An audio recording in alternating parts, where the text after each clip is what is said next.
Un autre pays africain en compagnie de Christophe Dansette.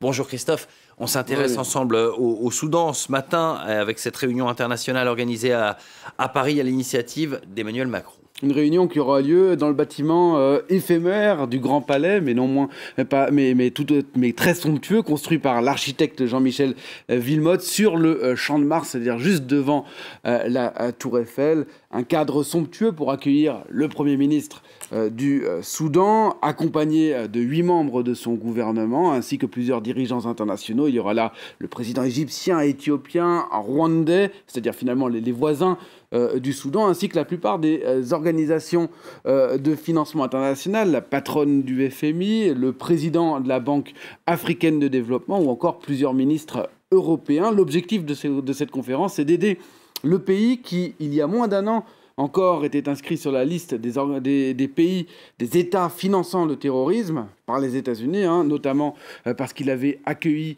il y a quelque temps, avant sa mort, Oussama Ben Laden. Ça faisait 27 ans que le Soudan était inscrit sur la liste des pays finançant le terrorisme. Aujourd'hui, ce n'est donc plus le cas.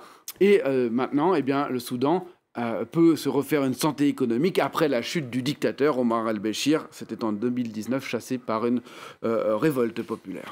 Et 2 ans après la chute d'Omar al-Béchir, l'économie du Soudan reste exsangue aujourd'hui. Alors, il suffit pour s'en rendre compte de regarder la courbe de la croissance du Soudan ces dernières années. On la voit ici et on voit que depuis 2015, eh bien, elle ne cesse de baisser et de baisser très fortement. L'année dernière encore, l'économie du Soudan a subi de plein fouet la crise du Covid-19, comme l'ensemble de la planète, avec une chute de son PIB de 8,4%.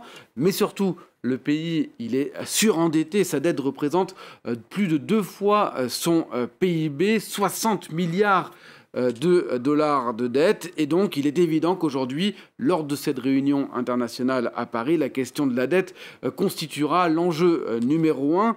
Le dossier est déjà bien avancé. Il a avancé avant cette conférence. Le Soudan est notamment parvenu à régler les questions des arriérés de dette envers la Banque mondiale et envers la Banque africaine de développement, grâce notamment à l'aide des États-Unis, du Royaume-Uni et de la Suède. Reste donc surtout à régler les arriérés avec le Club de Paris, qui est ce club qui regroupe 22 États et qui est le premier créancier du Soudan, autour de 38% de l'ensemble de la dette, ainsi qu'avec le FMI.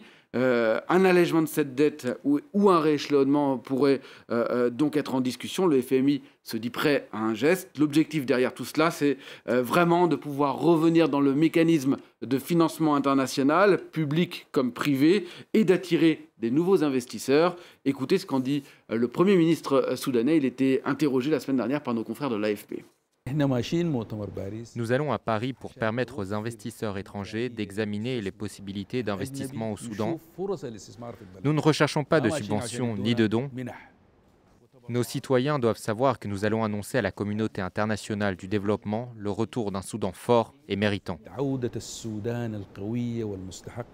Le gouvernement soudanais a entrepris un certain nombre de réformes ces derniers mois et comme souvent, le Fonds monétaire international exige un certain nombre de réformes en échange d'un soutien financier. La Grèce en sait d'ailleurs quelque chose ici en Europe, mais les réformes passent, comme pour la Grèce à l'époque, par des cures d'austérité, avec notamment ici la fin des subventions sur la farine ou sur les carburants, ce qui forcément n'est pas toujours bien perçu par la population, une population qui est l'une des plus pauvres du monde. 2/3 des habitants vivent en dessous du seuil de pauvreté. Et ce qu'ils voient, c'est surtout l'augmentation des prix, une inflation de 300%. Et puis, il y a des problèmes d'infrastructure aussi, avec de l'électricité qui est sans arrêt coupée, des pénuries d'eau potable, des pénuries d'essence, mais aussi, surtout, une pénurie de médicaments, ce qui, en ce moment, au moment où il y a cette pandémie de Covid-19, est très problématique. Autant de problèmes qu'il faut traiter pour que le soutien populaire ne s'effrite pas